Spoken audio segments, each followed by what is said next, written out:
Oi, pessoal, tudo bem?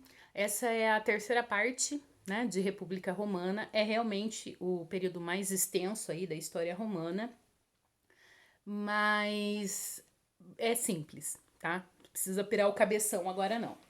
Gente, eu falei pra vocês da expansão do território e que tudo isso vai gerar algumas mudanças econômicas, algumas mudanças sociais, né, novas classes sociais, e também vai gerar algumas mudanças políticas, porque o Senado, né, aquela estrutura republicana, não vai ser suficiente para administrar todo esse território, tá?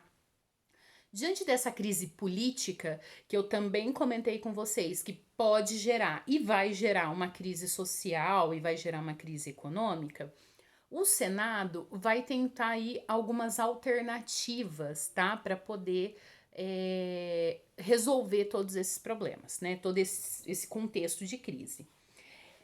No meio dessa crise toda, deu para vocês perceberem que das classes sociais, né, tanto as antigas quanto as novas, né, patrícios, homens novos, clientes, militares, plebeus, escravos, os que mais sofreram foram os plebeus, né? E os plebeus, eles têm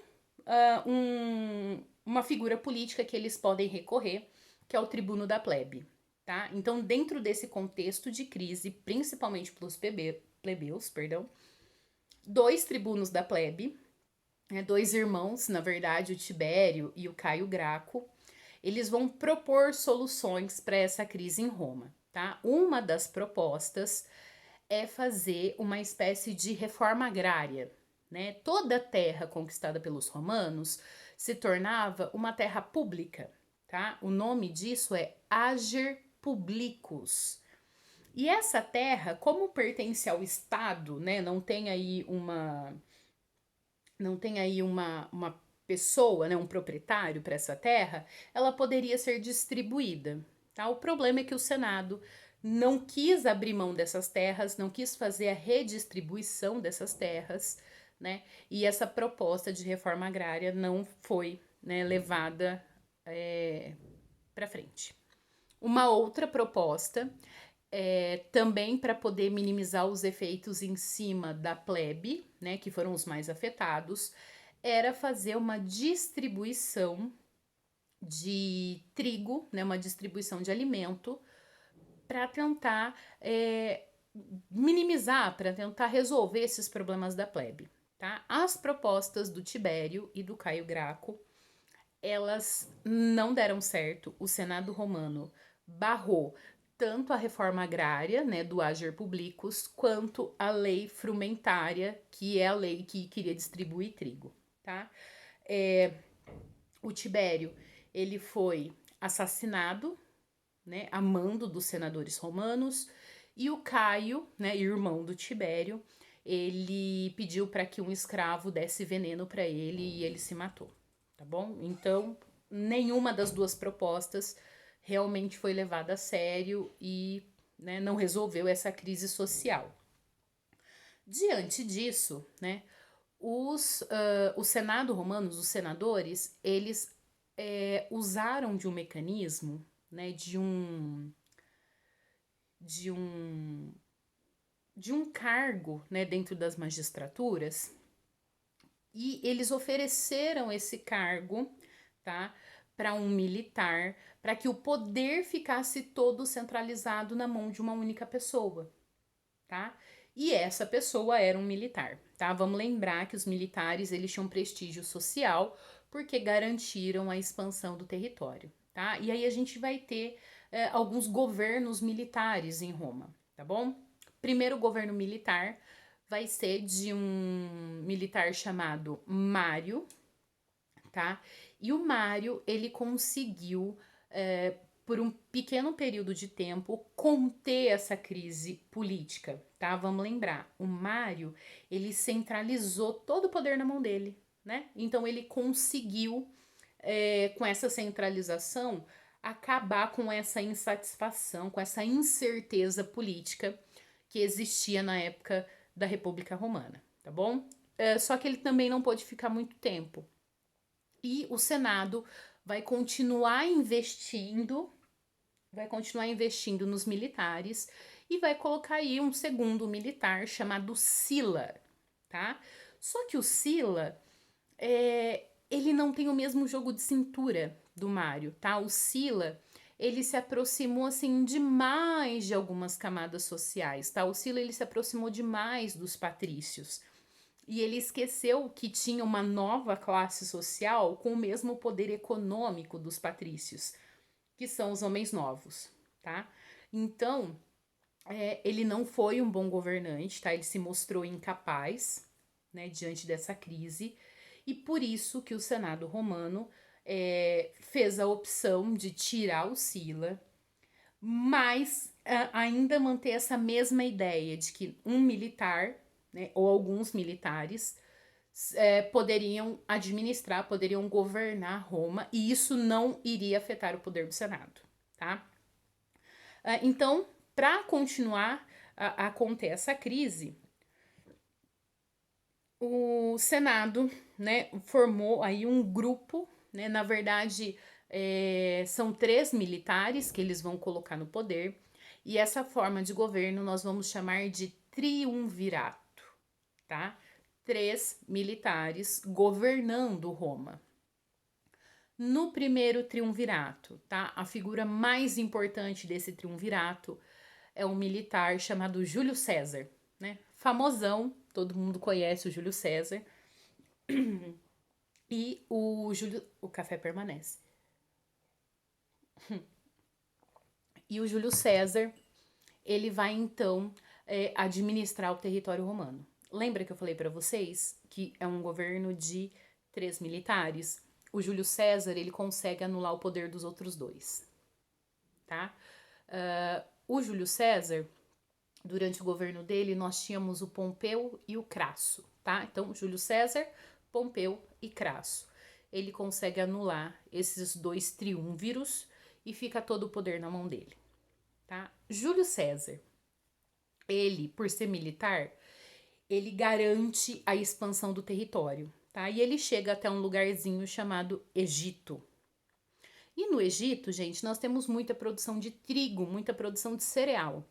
E isso garante o abastecimento de alimento lá em Roma, tá? Então, lembra daquela população que tá passando fome e tudo mais? Então, dominando o Egito, o Júlio César consegue o apoio dessa camada distribuindo esses cereais.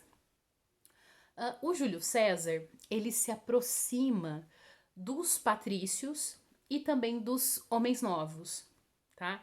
E ele não deixa claro, tá? Ele não deixa definido que ele tá apoiando só uma ou só outra classe.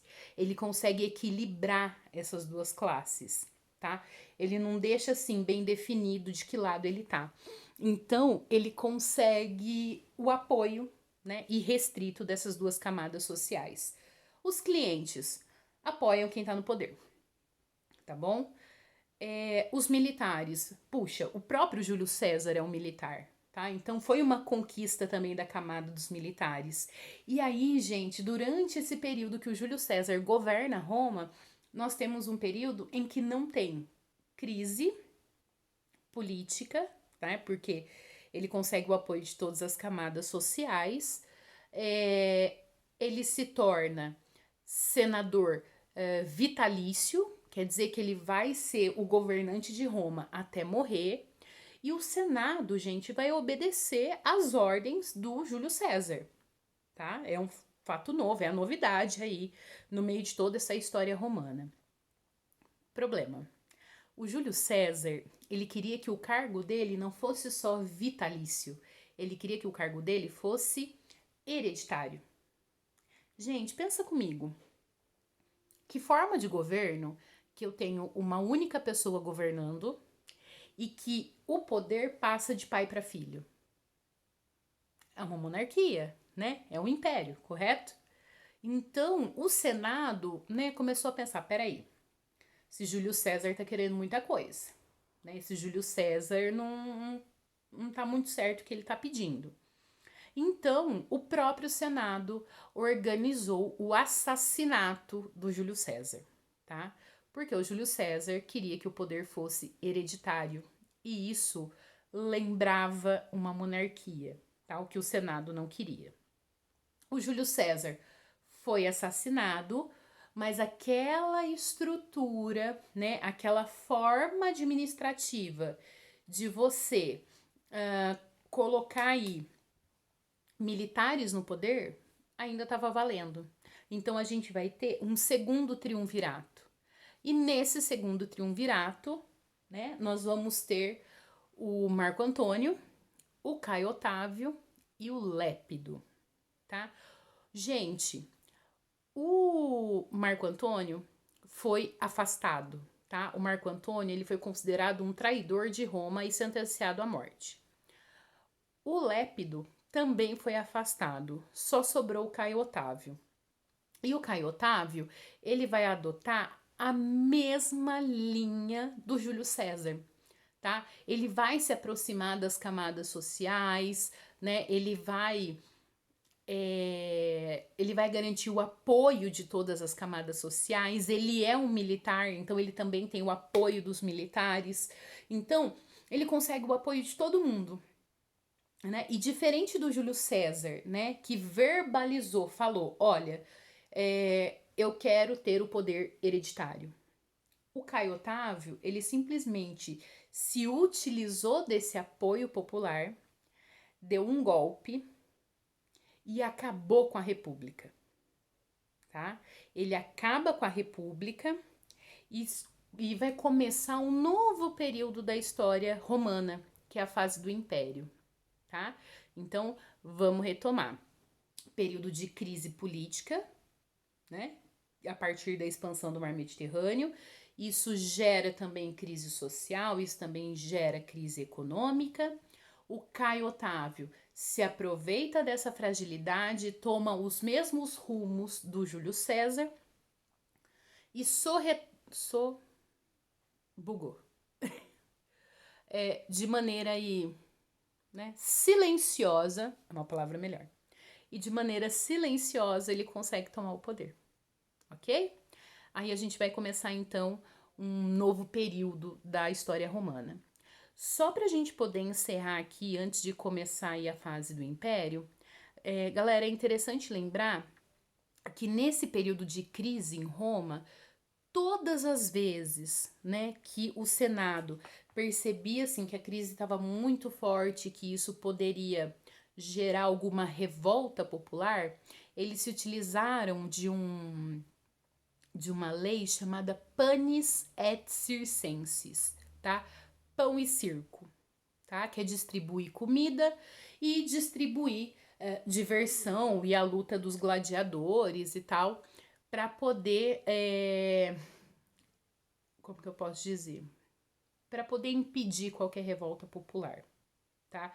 Para tentar aí mascarar a situação, né, real e fazer com que as pessoas ficassem distraídas do seu problema e não se revoltassem, tá? Então, não esquecer, pão e circo é uma maneira do Senado manipular a população e evitar uma revolta, distribuindo alimento e diversão.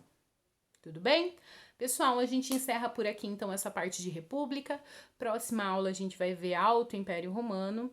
Não esquecer de fazer a leitura dos textos, realizar todas as atividades e a gente se encontra daqui a pouco. Até mais!